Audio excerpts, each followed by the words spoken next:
Alam nyo ba guys, yung table namin, kapag nagiiwan ako ng food doon, maya-maya meron na siyang langgam.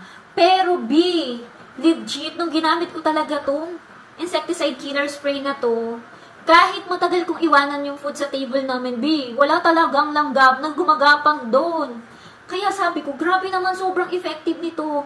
And even a month na, kunyari nag-spray ka ng July 1, July 30, makikita mo, tulog pa rin talaga. Yung mga ipis, may makikita ka pa rin talaga na natutulog na mga ipis. Di ba ang mga ipis, lagi silang mga nakatayo? Pero pag nag-spray ka nito, B, makikita mo, mga tulog sila, even month na. So, ang ginagawa ko na nga nito, every week or pag nakakalimutan ko, every 2 weeks, nag-i-spray na ako nito para super effective talaga, B. Ang kagandahan nito, B, kaya nitong patulugin ng ipis, lamok, langaw, langgam, or even anay. Very effective to. Ang kagandahan pa nito, hindi nga ito toxic sa tao at sa mga alaga yung pet, pero napaka-toxic po nito sa mga insekto. Tapos, odorless na po ito at napaka-affordable lang. 500 ml na, wala pa po itong 100 pesos. O, diba, saan ka pa, sulit na sulit nga itong insecticide killer spray. Kaya naman kung problema nyo, langaw, lamok, langgam, ipis, or even anay, i-try nyo na to, for sure hindi kayo magsisisi dahil napaka-effective nga ho nitong